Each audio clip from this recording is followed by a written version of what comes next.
আমার নাম প্রদীপ, আমার বয়স ২২ বছর। আমি আমার বাবা মায়ের সঙ্গে থাকি। আজ আমি আপনাদের এক বিশেষ অভিজ্ঞতার গল্প বলতে চলেছি। আমাদের পাশের বাড়িতে একজন মেসো ভাড়া থাকতেন। তিনি একটি বড় কোম্পানিতে চাকরি করতেন, যার কারণে সারা সপ্তাহ বাইরে থাকতে হতো।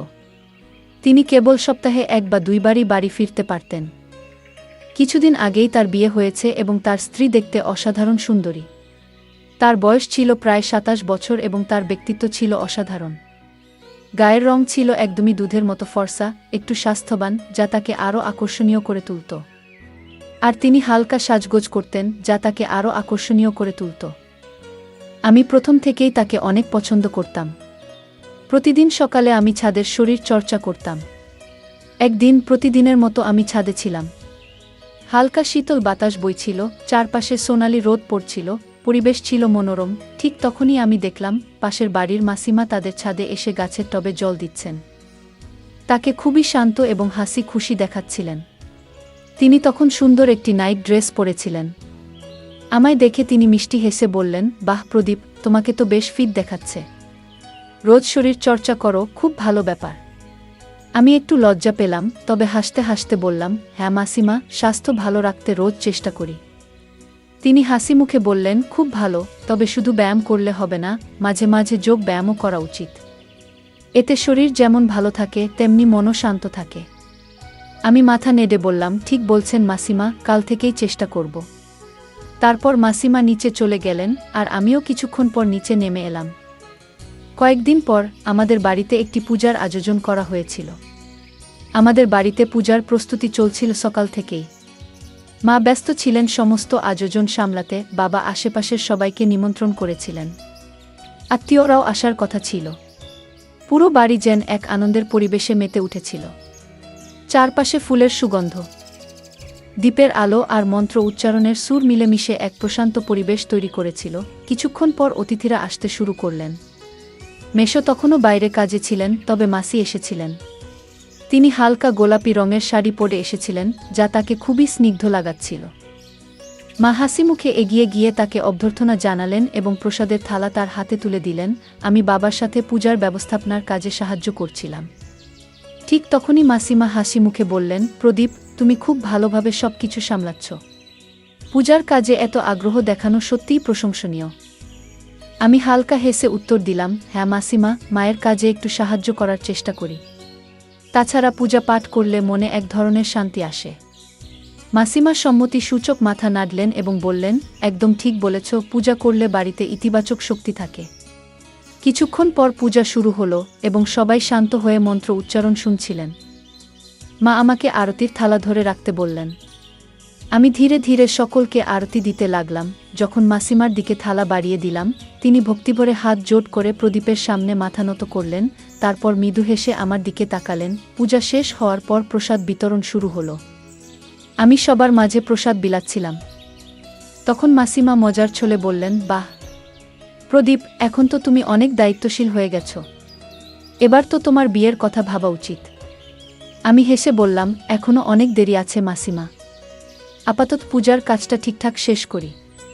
মাসিমা ও মা আমার কথা শুনে হেসে উঠলেন। কিছুক্ষণ পর সবাই গল্প গুজব শুরু করলেন।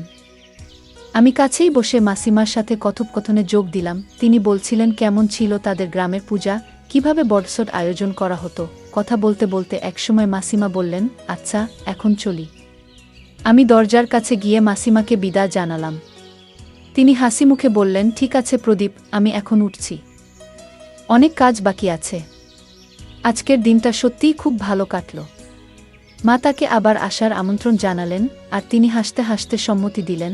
আমি তাকে দরজা পর্যন্ত এগিয়ে দিতে গেলাম। যাওয়ার সময় তিনি বললেন, আগামীকাল দুপুরে আমার বাড়িতে এসো, একসঙ্গে খাওয়া হবে। আমি হাসি মুখে বললাম, অবশ্যই মাসিমা, আসব। সেই সময় মেসো বাড়িতে ছিলেন না। মাসিমা জানালেন তিনি 1 মাসের জন্য অফিসের কাজে শহরে গেছেন। ফলে পুরো মাস তিনি একাই থাকবেন। পরদিন দুপুরে আমি মাসিমার বাড়িতে গেলাম। দরজায় দাঁড়িয়ে দেখলাম তিনি সুন্দর করে সাজগোজ করে আমার জন্য অপেক্ষা করেছিলেন। আমি বললাম, মাসিমা, দেরি হয়ে গেল, ক্ষমা করবেন। তিনি মিষ্টি হেসে বললেন, কোনো সমস্যা নেই, এসো খাওয়া দাওয়া করি। আমি বসতেই বললাম, আজ তো আপনাকে অসাধারণ লাগছে মাসিমা। তিনি হাসলেন, তারপর বললেন, আচ্ছা এখন খাওয়া শুরু করি। আমরা টেবিলে বসলাম। মাসিমা খুব যত্ন করে খাবার পরিবেশন করলেন, গরম গরম রুটি, ডাল, সবজি আর মিষ্টি হিসেবে সুজির হালুয়া। খাবার দেখে আমার বেশ ক্ষুধা পেয়ে গেল। আমি হাসতে হাসতে বললাম, মাসিমা, আপনি তো অনেক কষ্ট করেছেন, এত কিছু শুধু আমার জন্য? তিনি হালকা হাসলেন এবং বললেন, এতে কষ্টের কিছু নেই প্রদীপ। যখন কাছের কেউ আসে তখন তার জন্য ভালো কিছু রান্না করা আনন্দের ব্যাপার। তাছাড়া একা খেতে ভালো লাগে না। আমি খেয়াল করলাম তার কথার মাঝে হালকা একটা বিষণ্ণতা আছে। আমি জিজ্ঞেস করলাম, মাসিমা, আপনাকে একটু চিন্তিত লাগছে, সব ঠিক আছে তো? তিনি আমার দিকে তাকিয়ে হালকা হাসলেন। তারপর বললেন, ঠিক আছি প্রদীপ, কিছু না। মাঝে মাঝে একটু একাকিত্ব অনুভব হয়। মেশো কাজের চাপে ব্যস্ত থাকেন। না, বিয়ের বেশি দিন হয়নি, কিন্তু তবুও মনে হয় যেন একাই আছি এই বাড়িতে। বিয়ের পর ভেবেছিলাম নতুন একটা জীবন শুরু হবে, একসঙ্গে সময় কাটাবো, বেড়াতে যাব, গল্প করব। কিন্তু মাসিমা একটু বিষণ্ণ স্বরে বললেন, মেশো সপ্তাহের পর সপ্তাহ বাড়ি আসতে পারেন না, আর এলেও সারাক্ষণ ফোন আর কাজের ফাইলেই ডুবে থাকেন। আমি চাই যে ওর জন্য একটু সময় রাখি, কিন্তু মনে হয় ও বুঝতেই পারে না আমার প্রয়োজনীয়তা। তার কথাগুলো শুনে আমার মন খারাপ হয়ে গেল। আমি সান্ত্বনার সুরে বললাম, মাসিমা, এটা নয় যে মেশো আপনাকে গুরুত্ব দেন না। সম্ভবত তিনি এত কাজের চাপে থাকেন যে আপনার অনুভূতিগুলো ঠিকভাবে বুঝতে পারছেন না। আপনার তার সাথে খোলাখুলি কথা বলা উচিত।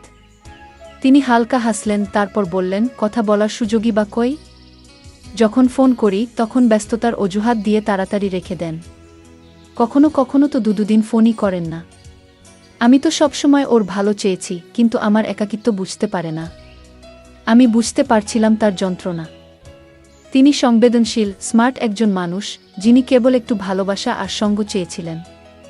অথচ তার বৈবাহিক জীবনে সেটাই সবচেয়ে বেশি অনুপস্থিত ছিল। কিছুক্ষণ আমরা দুজন চুপচাপ খেতে থাকলাম। তারপর আমি হালকা মেজাজে বললাম, মাসিমা, যদি কখনো মন খারাপ লাগে আমাদের বাড়িতে চলে আসবেন। মার সাথে কথা বললে হয়তো ভালো লাগবে। তিনি মিষ্টি হেসে বললেন, হ্যাঁ, সত্যিই ওনার সাথে কথা বললে মনটা ভালো হয়ে যায়। আমি হেসে বললাম, আর যদি চান তাহলে আমার সাথে মাঝে মাঝে যোগ ব্যায়াম করতে পারেন, মন ফ্রেশ থাকবে। তিনি হেসে বললেন, তুমি আর তোমার মজার কথা। তবে হ্যাঁ, হয়তো তোমার কথাই ঠিক। নিজেকে ভালো রাখা সত্যিই দরকার। এইভাবে গল্প করতে করতেই আমাদের খাওয়া শেষ হলো। আমি বললাম, মাসিমা, একটু সাহায্য করি? তিনি বললেন, ধুর, তুমি অতিথি, বসো, সব আমি সামলে নেব। আমি মজা করে বললাম, অতিথি তো একবারই হয়, এখন তো আমাদের বন্ধুত্ব হয়ে গেছে। তিনি মৃদু ভেসে উঠলেন, তবে সেই হাসির আড়ালে কোথাও একটা একাকিত্ব লুকিয়েছিল। খাওয়া শেষ হওয়ার পর আমি মাসিমাকে ধন্যবাদ জানিয়ে বললাম, খাবার সত্যিই? আমি হেসে বললাম, মাসিমা, সত্যিই অসাধারণ রান্না করেছেন। আপনার হাতের তৈরি রুটিতেও যেন মায়ের স্নেহের ছোঁয়া রয়েছে। তিনি মৃদু হেসে বললেন, কিন্তু তার চোখের গভীরে লুকিয়ে থাকা একাকিত্ব আমি স্পষ্ট বুঝতে পারছিলাম। মনে হলো তিনি হয়তো কারো সঙ্গ খুঁজছেন, কারো সাথে মনের কথা ভাগ করে নিতে চাইছেন। কিন্তু নিঃসঙ্গতা তাকে আস্তে আস্তে গ্রাস করছে। আমি ঘড়ির দিকে তাকিয়ে বললাম, এখন উঠি মাসিমা, মা অপেক্ষা করছেন।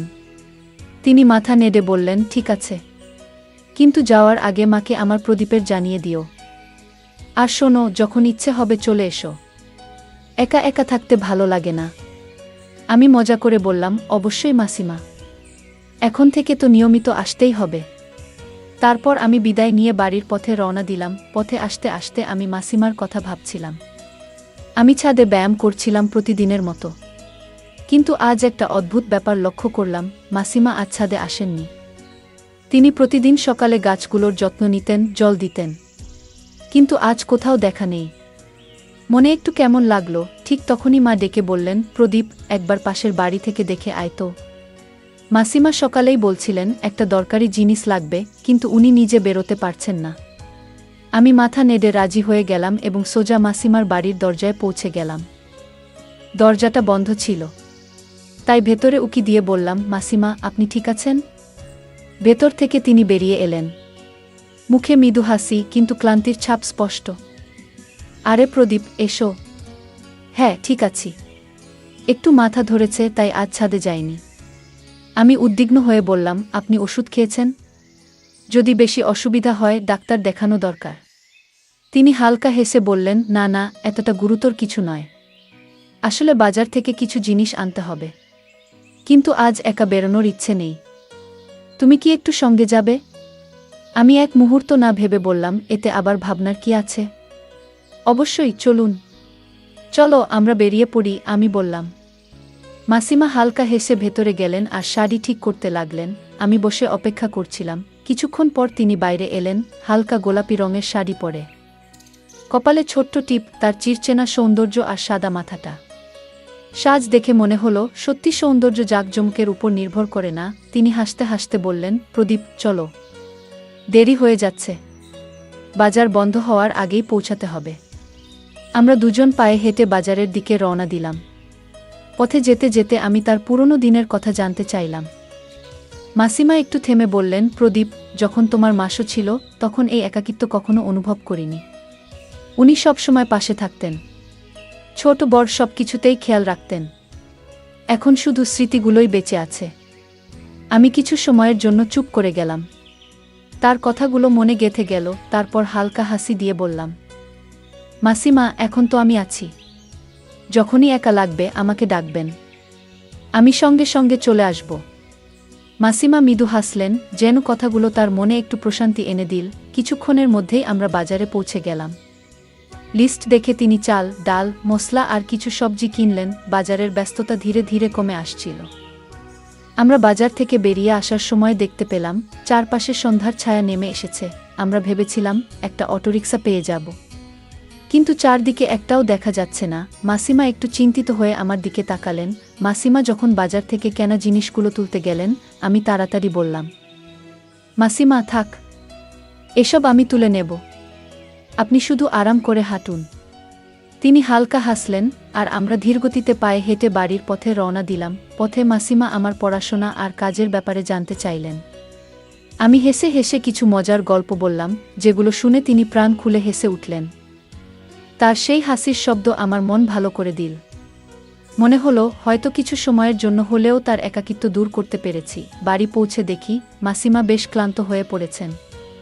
আমি বললাম, আপনি একটু বিশ্রাম নিন, আমি বাজারের জিনিসগুলো রান্নাঘরে রেখে দিচ্ছি। তিনি হাসতে হাসতে বললেন, প্রদীপ, আজ তুমি না থাকলে এত জিনিস আনা সম্ভব হতো না, একা গেলে খুব কষ্ট হতো। আমি মৃদু হেসে বললাম, মাসিমা, আপনি তো আমার আপনজন, এসব বলার দরকার নেই। এখন বিশ্রাম নিন, আমি একটু পরে আসছি। আমি বাড়ি ফিরে মাকে বললাম, মা, আজ মাসিমা খুব ক্লান্ত হয়ে পড়েছেন, আমি ওনার জন্য রাতের খাবার নিয়ে যাচ্ছি। মা সম্মতি জানালেন এবং আমার সঙ্গে কিছু গরম রুটি, ডাল ও সবজি প্যাক করে দিলেন। আমি আবার মাসিমার বাড়িতে গেলাম। দরজায় নক করে বললাম, মাসিমা, আজকের রাতের খাবার আমাদের বাড়ি থেকে। তিনি প্রথমে একটু ইতস্তত করলেন, তারপর মৃদু হেসে বললেন, প্রদীপ, তুমি সত্যি ঈশ্বরের মতো, কিন্তু আমি একা একা খাবো না, তোমাকেও আমার সঙ্গে খেতে হবে। আমি বললাম, ঠিক আছে মাসি, আমি আপনার সঙ্গে খাই। তারপর আমরা একসঙ্গে বসে খাওয়া শুরু করলাম। খাওয়ার সময় মাসি হাসি মুখে বললেন, প্রদীপ, তোমার সঙ্গে সময় কাটিয়ে আজ সত্যিই খুব ভালো লাগছে, মনটা অনেক হালকা হয়ে গেল, যেন আপনজন পাশে আছে। রাতের খাবার শেষ হলে আমি মাসিকে বললাম, মাসি, এখন থেকে আপনাকে আর একা থাকতে হবে না, আমি প্রতিদিন এসে আপনাকে দেখে যাব। চাইলে আমরা এমন কিছু পরিকল্পনা করতে পারি যাতে আপনার আর একাকিত্ব অনুভব না হয়। মাসি কিছুক্ষণ চুপ থেকে বললেন, প্রদীপ, তোমার কথাগুলো সত্যিই হৃদয় ছুঁয়ে গেল, কিন্তু প্রত্যেকেরই নিজের একটা জীবন থাকে। আমি চাই না আমার কারণে তোমার রুটিনে কোনো পরিবর্তন আসুক। মাঝে মাঝে এসো, গল্প করো, এতেই আমি খুশি। আমি মুচকি হেসে বললাম, এটা আপনি আমার দায়িত্ব হিসেবেই দেখুন। যতক্ষণ আপনার মুখে হাসি থাকবে ততক্ষণ আমিও খুশি থাকব।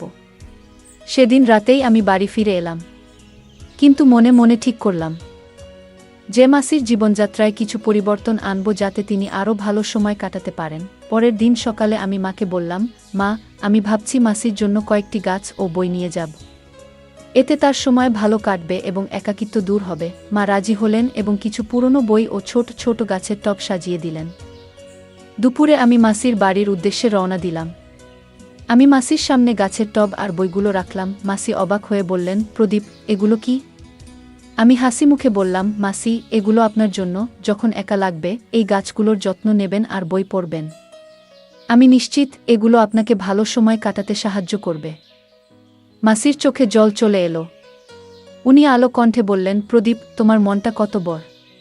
তুমি আমার একাকিত্বটা বুঝতে পেরেছ এবং সেটা দূর করার চেষ্টা করছ। সত্যিই আমি ভাগ্যবান যে তুমি আমার পাশে আছো। এরপর আমি মাসিকে গাছগুলোর যত্ন নেওয়ার পদ্ধতি বুঝিয়ে দিলাম। পাশাপাশি আমরা একসঙ্গে বসে একটি বইয়ের কয়েকটি পৃষ্ঠা পড়লাম। ধীরে ধীরে মাসি এসব বিষয়ে আগ্রহী হয়ে উঠলেন। এখন প্রতিদিন সকালে তিনি গাছগুলোতে পানি দেন, বিকেলে বই পড়েন। কয়েক সপ্তাহ পর আমি লক্ষ্য করলাম মাসির আচরণ অনেক বদলে গেছে। তিনি আগের চেয়ে অনেক বেশি হাসেন, নিজেকে ব্যস্ত রাখেন। একদিন আমি জিজ্ঞেস করলাম, মাসি, এখন কেমন লাগছে? তিনি হাসি মুখে উত্তর দিলেন, প্রদীপ, তোমার জন্যই আমার বাড়িটা আর ফাঁকা মনে হয় না। এই গাছ আর বইগুলো আমার জীবনে নতুন রং এনে দিয়েছে। আর সবচেয়ে বড় কথা, তোমার আশাটা আমাকে মনে করিয়ে দেয় যে আমি একা নই। মাসির কথা শুনে আমার মন ভরে গেল। আমি ভাবলাম জীবনের সম্পর্ক কতটা গুরুত্বপূর্ণ, ছোট ছোট জিনিস আর সময় দেওয়াই কারো জন্য বড় আনন্দের কারণ হতে পারে। এরপর থেকে মাসির জীবন অনেক সুন্দর হয়ে উঠল। আমরা প্রায় একসঙ্গে বাজারে যেতাম, নতুন কিছু কিনতাম আর সন্ধ্যায় বসে গল্প করতাম। মাসির একাকিত্ব এখন হাসি আর আনন্দে পরিণত হয়েছে। এরপর একদিন সকালে আমি প্রতিদিনের মতো ছাদে ব্যায়াম করছিলাম। হালকা ঠান্ডা বাতাস বইছিল। হঠাৎ মাসির ছাদের দিকে তাকিয়ে দেখি আজ মাসি নন, সেখানে মেশো দাঁড়িয়ে আছেন। আমি অবাক হয়ে গেলাম, কারণ মেশো বহুদিন ধরে বাড়িতে ছিলেন না। মেশো আমাকে দেখে হাসলেন এবং হাত নাড়ালেন। আমি হাত জোট করে মনে মনে ভাবলাম, ভালো হলো মেশো ফিরে এসেছেন। এখন হয়তো মাসির একাকিত্ব কিছুটা দূর হবে। আমি ঠিক করলাম সন্ধ্যায় গিয়ে মেশোর সঙ্গে দেখা করব। সন্ধ্যায় মাসির বাড়িতে পৌঁছে দেখি মেশো দরজায় দাঁড়িয়ে আছেন। উনি আমাকে দেখে হাসলেন ও বললেন, প্রদীপ, কেমন আছো? শুনেছি তুমি মাসির অনেক যত্ন নিচ্ছ, এটা জেনে খুব ভালো লাগলো। আমি মৃদু হেসে বললাম, মেশো, মাসি তো বেশিরভাগ সময় একাই থাকেন। তাই আমি মনে করি এটা আমার দায়িত্ব যে ওনার খেয়াল রাখি। পাশে দাঁড়িয়ে থাকা মাসিও হালকা হেসে তাকালেন। সবকিছু ঠিকঠাকই মনে হচ্ছিল, কিন্তু দুদিন পর হঠাৎ দেখলাম মেশো আবার কোথায় যেন চলে গেছেন। ব্যাপারটা কেমন যেন অদ্ভুত লাগল। মাসি সেদিন সারাদিন চুপচাপ ছিলেন। সন্ধ্যায় আমি মাসির বাড়িতে গেলাম। দরজা খুলতেই মাসির চোখে কেমন যেন বিষণ্ণতা দেখতে পেলাম। আমি উদ্বিগ্ন হয়ে জিজ্ঞেস করলাম, মাসি, সব ঠিক আছে তো? মেশো হঠাৎ চলে গেলেন, কিছু হয়েছে নাকি? মাসি ধীরে মাথা নিচু করলেন। কিছুক্ষণ চুপ থেকে বললেন, প্রদীপ, তোমাকে একটা কথা বলতে চাই, কিন্তু বুঝতে পারছি না কিভাবে বলবো। আমি আশ্বস্ত করে বললাম, মাসি, আমাকে খোলাখুলিভাবে বলুন। যদি কোনো সমস্যা হয় আমি অবশ্যই সাহায্য করব। মাসি গভীর শ্বাস নিলেন, তারপর বললেন, দেখো প্রদীপ, যখন মেশো ফিরে এসেছিলেন তখন সব ঠিক ছিল, কিন্তু পরে কেউ একজন এসে ওনার মনে সন্দেহের বীজ বুনে দিয়েছে। বলেছে তুমি প্রায় এখানে আসো, আর এতে। মাসি এক মুহূর্ত চুপ করে রইলেন, তারপর ধীরে ধীরে বললেন, প্রদীপ, কিছু মানুষ আছে যারা অন্যের সুখ সহ্য করতে পারে না। তুমি যা করছো তা একেবারেই একজন সন্তানের ভালোবাসার মতো, কিন্তু কিছু লোক সেটাকে ভুলভাবে দেখছে। মেশোর সেইসব কথায় বিশ্বাস করে ফেলেছেন, তাই রাগ করে চলে গেছেন। মাসির কথা শুনে আমি গভীর চিন্তায় পড়ে গেলাম। তারপর বললাম, মাসি, আমি মেশোর সঙ্গে কথা বলবো। আমি ওনাকে বুঝিয়ে বলবো যে এটা একটা ভুল বোঝাবুঝি। আপনি দুশ্চিন্তা করবেন না, সব ঠিক হয়ে যাবে। মাসি হঠাৎ শক্ত গলায় আমাকে থামিয়ে দিলেন। আমি ওনার চোখে এক ধরনের দ্বিধাতা দেখলাম, যা আগে কখনো দেখিনি। তিনি বললেন, না প্রদীপ, তুমি মেশোর সঙ্গে এ বিষয়ে কোনো কথা বলবে না। এটা আমাদের পারিবারিক ব্যাপার, আমি নিজেই সমাধান করে নেব। তুমি এতে কোনো হস্তক্ষেপ করো না। আমি অবাক হয়ে বললাম, কিন্তু মাসি, আমি কিভাবে চুপ থাকতে পারি? আমি জানি আপনাকে অন্যায়ভাবে দোষ দেওয়া হচ্ছে, এটা ঠিক নয়। মাসি দীর্ঘশ্বাস ফেললেন এবং ধীরে ধীরে বললেন, প্রদীপ, মানুষের দৃষ্টিভঙ্গি বদলানো সহজ নয়। তারা যা দেখতে চায় সেটাই দেখে। আর মেশো, তিনি এমন বিষয়গুলো নিয়ে আগে থেকেই খুব সংবেদনশীল। মাসি গভীর শ্বাস নিলেন এবং শান্ত গলায় বললেন, প্রদীপ, যদি তুমি মেশোর সঙ্গে কথা বলো তাহলে বিশ্বাসটা আরও জটিল হয়ে যেতে পারে। আমি বুঝতে পারছিলাম মাসির কণ্ঠে এক অদ্ভুত ব্যথা লুকিয়ে আছে। কিছুক্ষণ চুপ থেকে উনি আমার দিকে তাকালেন এবং বললেন, তুমি আমার একাকিত্ব দূর করার জন্য যা করেছ তার জন্য আমি সত্যিই কৃতজ্ঞ, কিন্তু এখন সময় এসেছে তোমাকে আমার থেকে দূরে সরে যেতে হবে। আমি বিস্মিত হয়ে বললাম, মাসি, আপনি এমন কথা বলছেন কেন? মাসির চোখে জল চলে এলো, কিন্তু উনি নিজেকে সামলে নিয়ে বললেন, প্রদীপ, আমি চাই না তোমার পরিবারের সম্মান নিয়ে কেউ কোনো প্রশ্ন তুলুক। মানুষ অনেক কিছু বলে, আর আমি চাই না আমার কারণে তোমার কোনো অসম্মান হোক। তাই তোমার আমার বাড়িতে আসা বন্ধ করাই ভালো হবে। আমি ওনাকে বোঝানোর চেষ্টা করলাম, মাসি, আপনি এমনটা কেন ভাবছেন? আমাদের কোনো ভুল ছিল না। তাহলে অন্যদের কথায় আমরা কেন প্রভাবিত হব? কিন্তু মাসি কঠিন গলায় বললেন, প্রদীপ, এটি আমার শেষ কথা। দয়া করে বোঝার চেষ্টা করো। আমি এই সিদ্ধান্ত আমাদের ভালোর জন্যই নিচ্ছি। আমি একা থাকতে পারবো, কিন্তু তোমাকে কোনো সমস্যায় পড়তে দেব না। মাসির কথা আমার হৃদয়কে গভীরভাবে আঘাত করল। আমি কিছু বলতে যাচ্ছিলাম, কিন্তু মাসি দরজার দিকে ইশারা করলেন। ওনার মুখে এক অদ্ভুত, মাসির চোখে এক ধরনের শান্ত স্বীকারোক্তি ছিল, যেন উনি নিজেকে এই কষ্টের জন্য প্রস্তুত করে নিয়েছেন। আমি গভীর বিষাদ নিয়ে বললাম, ঠিক আছে মাসি, যদি এটাই আপনার ইচ্ছে হয় তবে আমি মেনে নেব। কিন্তু একটা মনে রাখবেন, আমি সবসময় আপনার পাশে থাকব। যখনই আমার দরকার হবে শুধু একবার ডাকলেই আমি চলে আসব। মাসি নিঃশব্দে মাথা নাড়ালেন, কিন্তু কিছু বললেন না। আমি ধীর পায়ে ওনার বাড়ি থেকে বেরিয়ে এলাম, কিন্তু বুকের ভেতর একটা অদ্ভুত ভারী অনুভূতি হচ্ছিল। ওনার শেষ কথাগুলো যেন বারবার আমার মনে বাজছিল। এতটাই কি বিষাক্ত হতে পারে মানুষের দৃষ্টিভঙ্গি, যে তারা দুটি নিঃস্বার্থ সম্পর্কের পবিত্রতাকেও কলঙ্কিত করতে চায়? সেই রাতে অনেকক্ষণ ঘুমাতে পারলাম না। মাসির চোখের গভীরে লুকিয়ে থাকা দুঃখ, ওনার নীরব যন্ত্রণা, সবকিছু আমার হৃদয়ে বয়ে চলছিল। কিন্তু আমি মনে মনে একটাই সিদ্ধান্ত নিলাম, মাসি চাইলেও আমি ওনার থেকে পুরোপুরি দূরে চলে যেতে পারবো না। যদি সামনে থেকে নাও পারি, আমি চুপচাপ ওনার ভালো থাকার খেয়াল রাখব, যেমন একজন আপনজন সবসময় করে। বন্ধুরা, যদি এই গল্পটি ভালো লেগে থাকে তাহলে দয়া করে ভিডিওটি লাইক করুন এবং আমাদের চ্যানেলটি সাবস্ক্রাইব করুন। পাশে থাকা বেল আইকনটি প্রেস করুন, যাতে করে আমরা যখনই নতুন ভিডিও আপলোড করি তার নোটিফিকেশন সবার আগে আপনার কাছে পৌঁছে যায়। ধন্যবাদ। দেখা হবে আমাদের পরবর্তী ভিডিওতে।